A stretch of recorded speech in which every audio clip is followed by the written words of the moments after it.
You're listening to the BBC Trending podcast. We tell in-depth stories which have their origins in the world of social media. I'm Anisa Subidar. This week, a story that may come as a surprise to those that aren't familiar with the vegan community. A story that crosses both borders and rival vegan vloggers in a mass drama that has resulted in one lady's reputation being ruined. Gemma O'Reilly went to investigate the story of Anna Scanlon. When did you come to the realisation that this was potentially, damning your reputation? At one point I Googled myself and I got the result, Anna Scanlon offers sex. It makes no sense, and it just makes me, at the time I felt sick. I threw up that same day that I found out about it. Imagine seeing a video about yourself that ruins everything that you are, ruins everything you've built yourself up to be. Thousands of people are watching, and it's all based on a lie. And even worse, it results in a torrent of online abuse. Now imagine reporting that video to social media sites, but they do nothing. What would you do? That was what happened to Anna Scanlon. When Anna moved to the UK 5 years ago, she sought a way to connect with the friends and family she had left behind in Orange County, California. YouTube quickly became an ideal platform to communicate with those she loved by vlogging about her experience studying abroad. But YouTube also became a battlefield for the bullies of the internet, and Anna was one of their unfortunate victims. A fat, angry, diseased, wannabe academic. When we think of online bullying, we often think of children. So when I came across Anna's story, I was shocked to find out the impact it's had on her life. She's a 34-year-old woman. I visited Anna in her home in Milton Keynes, a large town an hour outside of London, to hear more about her story. As the car pulled up outside Anna's home, I was anxious to see what would unfold from our meeting. Anna was waiting for me as I walked towards her apartment. She greeted me with a hug and a warm smile. She had long blonde hair and was wearing a peach-coloured dress that complemented her fair skin. Hi Anna, nice to meet you. Nice to meet you too. How are you today? As we entered, I got the sense that she was keen to tell me about the things that had happened to her. Just here. She instantly offered me a drink and even some lunch as she was about to prepare hers. As I entered Anna's home, a welcoming smell of vanilla greeted me. The living room walls and shelves were covered with photographs of Anna's family, vegan cookbooks, and feminist novels. But the object that caught my attention most was Anna's white desk, covered in a pink laptop and Alice in Wonderland figurines. She's clearly inspired by that book. The title of her blog is Anna in Wonderland. Hi, my name is Anna Scanlon, and you might know me from my YouTube channel, Anna in Wonderland. I felt like an intruder in Anna's sanctuary. Once a place that must have felt so safe to her. Now it felt very fragile. Anna Scanlon was born into a wealthy home in Silicon Valley, California. She grew up close to her parents, but she wanted to travel. So she moved to Southern California and went to graduate school in New York, and worked in Hungary and Holland before settling in the UK to do her PhD. Despite pursuing her passion, a PhD in Holocaust studies, Anna quickly came to realise her academic work was quite isolating. So she started vlogging to communicate with her old friends and make new ones. Around the same time, Anna turned vegan, for both health and ethical reasons. I had been interested in veganism for a long time, and I decided to go vegan partially for weight loss reasons and partially because I really liked the ethics of it. I like the idea of eating things that don't come from animals. Broadly speaking, veganism is a diet that avoids all animal foods, such as meat, fish, dairy, eggs, and honey. Some vegans also avoid wearing anything made from leather and makeup tested on animals.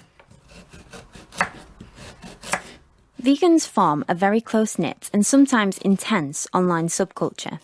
Vegan vloggers upload videos of opinions on vegan ethics, recipes, and other users then respond. And these videos spark philosophical debates. For instance, some vegans don't date non-vegans, and some believe that a vegan lifestyle replaces the need for traditional medical treatments. Anna quickly became part of these discussions. At the time, my health wasn't very good around 2016, so it was a good outlet to be able to interact with people on a daily basis. I waited as Anna finished her lunch and listened as she told me about this online community that had become a big part of her life in the UK. The vegan community allowed Anna to connect with vegans from around the world in places like Australia and the United States. But then something happened to burst Anna's vegan-friendly bubble. So I was posting the vlogs, doing my thing, and vegan Cheeah kind of appeared. Vegan Cheeah, whose real name is Charles Marlowe Cremidas, is a popular vegan vlogger from California who built his channel by diving right into the vegan debates taking place online. Charles' channel started out as a level-headed approach to veganism and critiquing the way that vegans do outreach. And then when he ran out of content ideas, it just became bashing individual vegans. Charles is a young YouTuber with around 37,000 subscribers. He also had around 54,000 on another platform called YouNow. He takes a lot of pride in his physical appearance and his dedication to veganism. What's going on, everybody? Welcome back to the channel. So we have a lot that we have to talk about today. We are going to get into Mr. Vegan and the WSLF a little bit further. Anna explained that Charles was uploading videos, shaming other vegans online. He seemed to be thriving from the attention as more traffic was driven to his channel. He was saying something that a lot of people in the community resonated with. And when that kind of dried up, it started that he would just make these videos about people's teeth. He would make videos about people's body. It just started to be anything, really. Just make things up just to get content and get views, because I think he had made a name for himself in that. And then so he had nowhere else to go but just to start targeting people who are in the vegan community. So he made a name for himself doing vegan drama.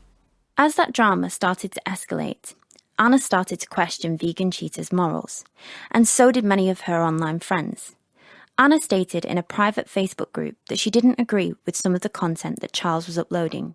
At that time, I think someone in the group was taking weird screenshots of it and had sent it to him, and he completely went kind of ballistic about it.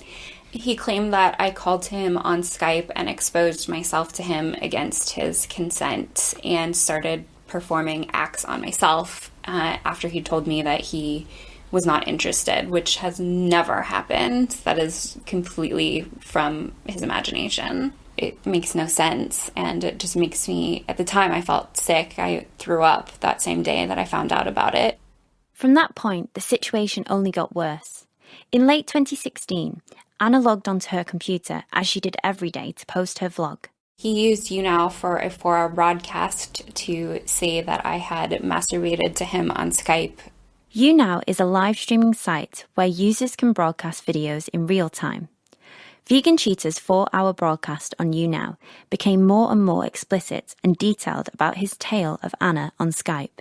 He made up this elaborate story that kept becoming more elaborate as it would go, and it was very shocking to me because it had no basis in reality. So it was something that he said and continued to repeat, and his audience, who at the time really liked it, I guess they liked seeing people critiqued, they liked seeing this drama. When you realised what he'd actually said, how did you feel? I felt disgusted. At that point, I thought about taking legal action.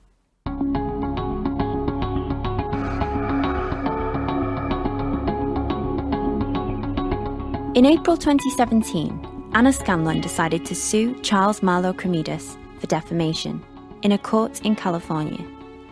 I contacted Charles, but he declined my request for an interview. He denies the allegations made against him, and he claims that he did not say the things that Anna has accused him of. When Charles discovered that Anna was suing him for defamation, he started making a series of reaction videos for his fans, in which he insulted and mocked Anna. You're gonna sue me for defamation and slander! And some fat from the other side of the ocean trying to literally milk me financially for all I'm worth doesn't scare me.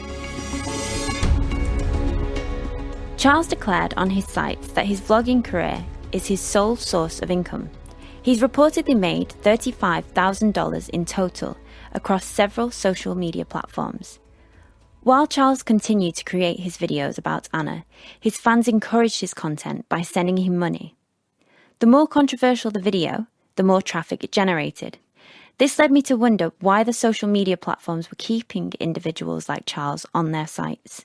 They're keeping them on there because they profit off of them, they make money. On YouTube, they run ads in front of all of the videos, so however many people watch the ad is however much money the content creator will make.